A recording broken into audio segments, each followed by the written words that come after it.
కాంగ్రెస్ ప్రభుత్వం అధికారంలోకి వచ్చే నాటికి సిరిసిల్ల జిల్లా నియోజకవర్గంలో గత బీఆర్ఎస్ ప్రభుత్వం అనుచరులు 2000 నుంచి 3000 ఎకరాల భూములను కబ్జా చేస్తున్నారని బీజేపీ జిల్లా అధ్యక్షుడు రెడ్డబోయిన గోపి ఆరోపించారు. ఈ మేరకు జిల్లా కేంద్రంలో మీడియా సమావేశంలో మాట్లాడారు. చిన్నా చితక వ్యక్తులపై మాత్రమే చర్యలు తీసుకుంటూ పెద్ద పెద్ద నాయకులపై ఎలాంటి చర్యలు తీసుకోకపోవటాన్ని తీవ్రంగా ఆక్షేపించారు. అందరికీ పాత్రికేయ మిత్రులందరికీ నమస్కారం. ముందుగా బహుజనులందరికీ సర్వాయి పాపన్న గారి జయంతి సందర్భంగా శుభాకాంక్షలు తెలియజేసుకుంటూ, సిరిసిల్ల నియోజకవర్గంలో కాంగ్రెస్ ప్రభుత్వం అధికారంలోకి వచ్చిన తర్వాత ఈ నియోజకవర్గంలో ఒక 2-3 వేల ఎకరాలు గత ప్రభుత్వం ఏదైతే బీఆర్ఎస్ పార్టీ వారి అనుయాయులకు రాసిచ్చింది, వాటన్నిటిని బయటికి తీస్తున్నాం. మేము వాటన్నిటినీ ఏదైతే చట్ట ప్రకారంగా కాని వాటిని అన్నింటినీ క్యాన్సిల్ చేసి ఆ చేసుకున్న వాళ్ళందరినీ జైలుకు పంపుతానన్నారు. మన జిల్లా కలెక్టర్ గారు కూడా ఆరంభ శూరత్వమే చూపెట్టింది. ఏదో చిన్న చితక వ్యక్తులను 4-5 రికవరీ పెట్టి జైలుకు పంపిరు తప్ప ఇంట్లున్న పెద్ద పెద్ద వ్యక్తులు ఎవరైతే ఉన్నారో వాళ్ళని ఏం చేయలేకపోతాను. ఈరోజు బలహీన వర్గాలకు ఇద్దామంటే భూమి లేకుండా అయిపోయింది. కాంగ్రెస్ పార్టీ నాయకులేమో 2000 ఎకరాలు 3000 ఎకరాలు వీళ్ళు కబ్జా చేసిర్రు, వాళ్ళందరినీ రికవరీ పెడతామని చెప్పి కాంగ్రెస్ వాళ్ళు అంటారు. కలెక్టర్ గారు ఇప్పటి వరకు అసలు ఎన్ని ఎకరాలు కబ్జాకు గురైంది, అసైన్డ్ ల్యాండ్, మరి ఎంత రికవరీ చేసిండ్రు, ఎంతమంది మీద చట్టపరమైన కేసు పెట్టిండ్రు అన్న విషయాన్ని ఇంతవరకు పరిపాలనాధికారి అయిన కలెక్టర్ గారు ప్రజలకు వివరించరు.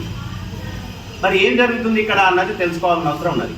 మేము భారతీయ జనతా పార్టీ నుండి డిమాండ్ చేస్తున్నాం, ఎన్ని ఎకరాలు కబ్జాకు గురైంది, మరి ఎంత రికవరీ చేసిండ్రో కలెక్టర్ గారు చెప్పాలి. మరి జిల్లా కలెక్టర్ గారు ఏమైనా లోపాయి గారు ఒప్పందం చేసుకున్నారా బీఆర్ఎస్ పార్టీ నాయకులతో? మరి గౌరవ శాసనసభ్యులతో ఏమైనా లోపాయి గారు ఒప్పందం చేసుకున్నారా? చిన్న చిన్న వ్యక్తులనే తప్ప బడా బడా లీడర్లు ఎవరైతే కబ్జాకు గురి చేసుకుని అసైన్డ్ భూములు అసైన్మెంట్ కమిటీకి సంబంధం లేకుండా అధికారుల మీద ఒత్తిడి తెచ్చి ఎవరైతే కబ్జాలు చేసుకొని పాస్బుక్లు పొంది అనుభవిస్తున్నారో వాళ్ళందరినీ చిట్టా బయటికి తీయాల. ఒకరికి ఒక న్యాయం, ఇంకొకరికి ఒక న్యాయం అన్నట్టు కాకుండా ప్రతి ఒక్క వ్యక్తికి చట్టపరంగా శిక్ష అనుభవించే విధంగా. ఈరోజు నిన్నగాక మొన్న ముస్తాబాద్లో మా మండలాధ్యక్షుడు ప్రెస్ మీట్ పెట్టి చెప్పాను, 410 survey number, 608 survey number. 608 survey నెంబర్లో 100 ఎకరాల అసైన్ ల్యాండ్ ఉంది, దాని అంతా కబ్జా చేసిరని చెప్పి. 604 సర్వే నెంబర్ల 410 సర్వే నెంబర్ల సుమారు 50 ఎకరాలు కబ్జాకు గురైంది, స్టోన్ క్రషర్లు పెట్టిరని చెప్పి దాని మీద ఎంక్వైరీ లేదు. అదే రకంగా సిరిసిల్ల మానే ఈ కొత్త చెరువు పక్కకున్న DCMS గోదాంకు సంబంధించిన భూమి అసలు ల్యాండ్ ఎంత ఉంది, ఎంత కబ్జాకు గురైంది, దాన్ని ఎంక్వైరీ చేసే పరిస్థితులు లేదు. మరి జిల్లా కలెక్టర్ గారు ఏం చేస్తున్నారు? జిల్లా కలెక్టర్ గారు వివరణ ఇవ్వాల్సి ఉన్నది.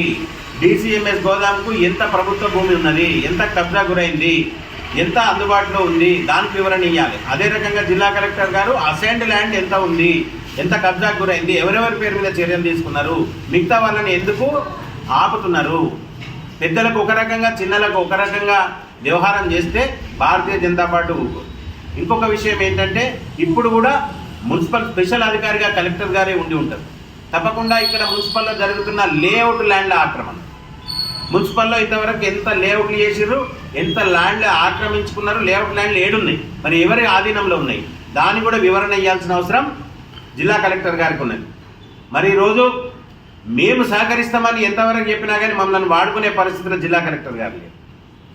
రానున్న రోజుల్లో ఈ అసైన్డ్ ల్యాండ్ ఏవైతే ఉన్నాయో బలహీన వర్గాలకు కాకుండా పెద్దలపై చేసిన దాన్ని వీరిగిట ఎంత కబ్జా ఎంత ఉందో వివరణ ఇవ్వనట్లయితే భారతీయ జనతా పార్టీ నుండి కలెక్టరేట్ ముట్టడి ప్రోగ్రాం తీసుకుంటామని చెప్పి పాత్రికేయ మిత్రుల సమావేశంలో తెలియజేస్తున్నాం. భారత్ మాతాకి జై.